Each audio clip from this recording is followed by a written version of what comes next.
Mooloolaba is located at the mouth of the Mooloolaba River in Queensland's Sunshine Coast.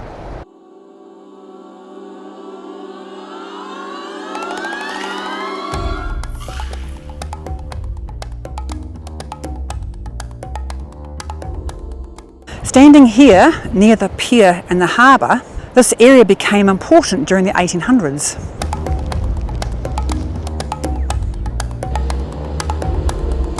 The Mooloolaba River here became a gateway connecting forests and settlements to Brisbane.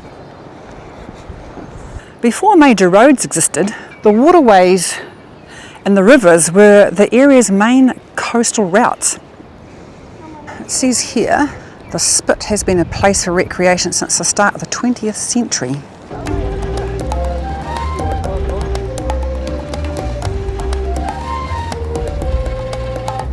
Today, this river mouth and waterway is one of the most recognisable parts of Mooloolaba.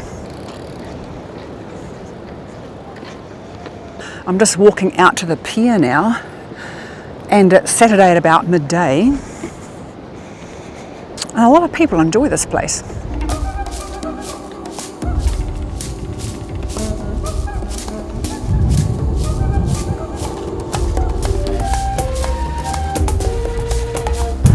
Now over in the distance there, you'll see Point Cartwright.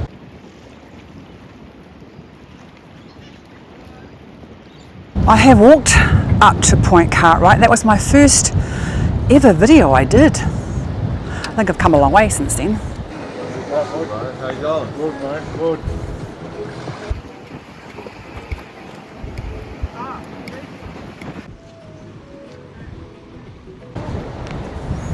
The name Mooloolaba comes from the local Aboriginal meaning of place of the snapperfish, although some sources suggest it relates to the name of the black snake that was found around the area at the time.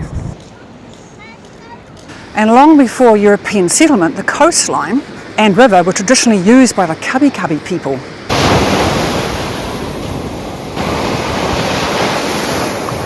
In 1861, Lieutenant G.P. Heath surveyed and charted the area here around Mooloolaba River and the Mooloolaba River mouth harbour.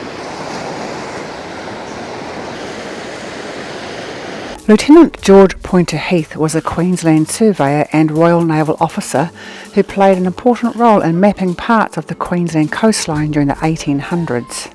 It was the Lieutenant's supervision and administration that the 3,357 kilometres of coast of Queensland and its numerous creeks and rivers were marked for navigation purposes by the means of buoys, lights and beacons.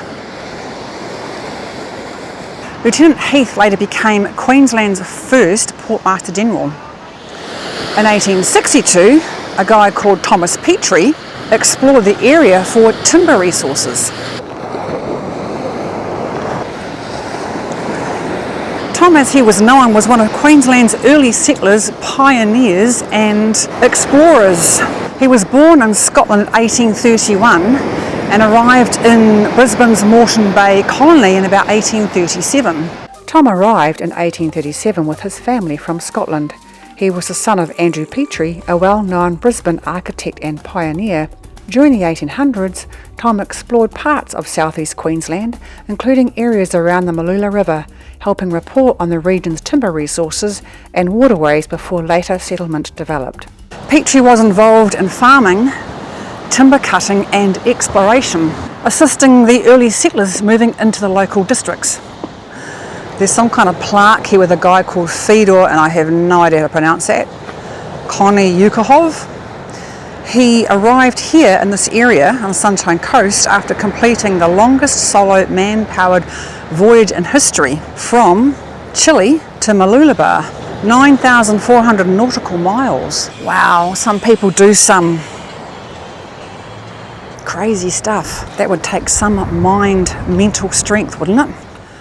In 1864, a guy called William Pettigrew purchased land at the mouth of the Mooloolaba River.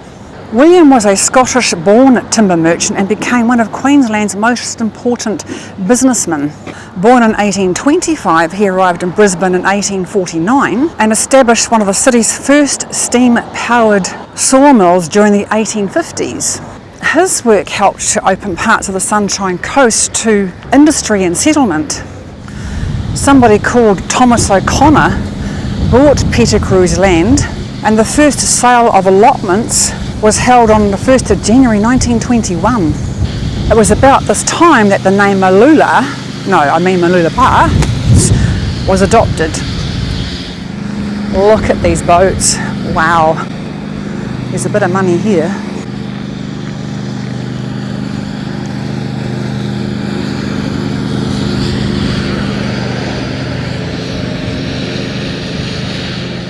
What is now a tourism precinct once operated as a busy, working industrial waterfront.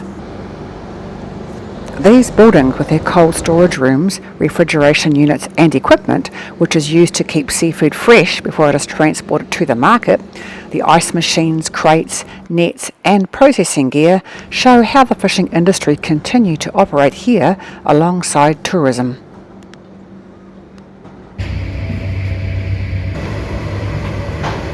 Timber loading, cargo transport, and later commercial fishing, which is still in operation today, took place all along this river line.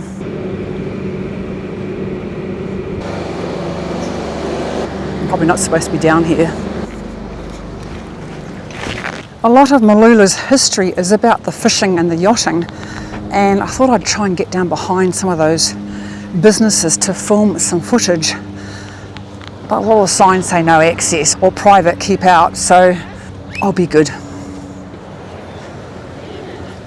This area here was redeveloped during the 1980s and transformed from an industrial harbour into a tourist area.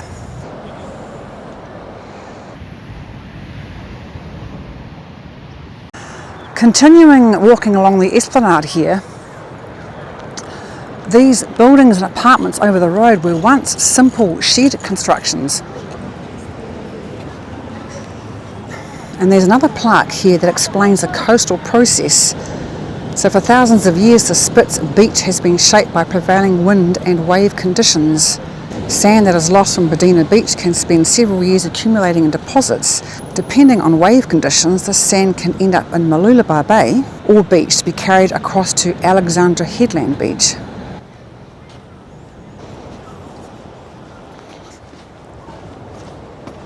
Gosh, it's amazing what a few trees do around this area.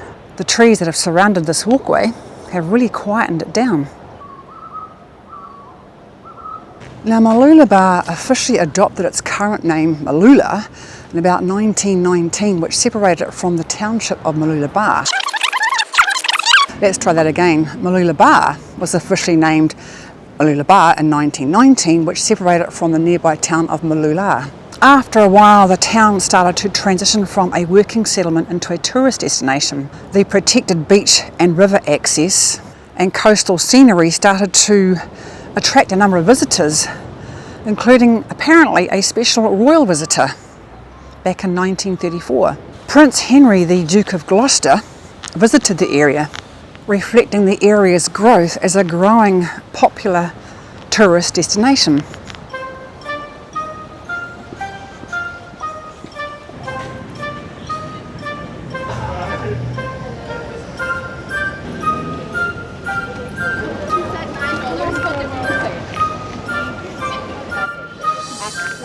Early buildings here were simple timber cottages, sheds and accommodation houses built close to the river here, or the beach.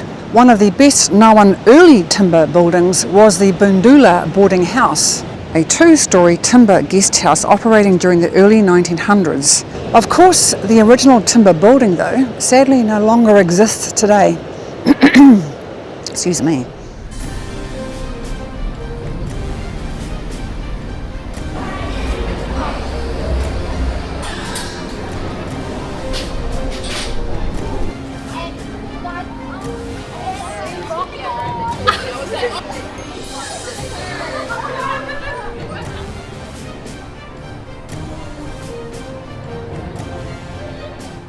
So behind me there, the wharf, Mooloolaba, this area was redeveloped during the late 1980s, changing the more industrial fishing and timber transport areas.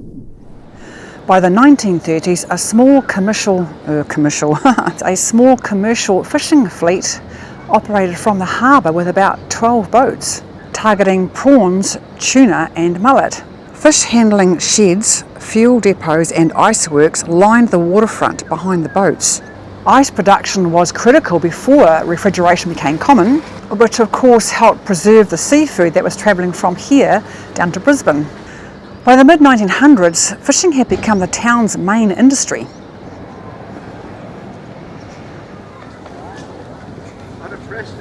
So just over the road here is this park called Fisherman's Park, with a plaque, of course, honouring fishermen who were lost at sea, and is a tribute to the fishing industry's heritage on the Sunshine Coast.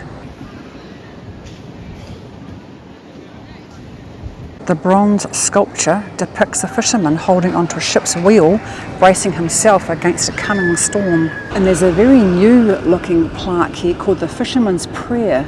God grant that I may live to fish for another shining day.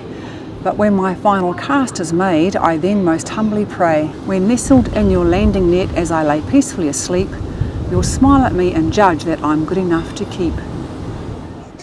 Thank you so much for watching this video. I do hope you enjoyed it. Please remember to like and subscribe, and I'll see you in the next one.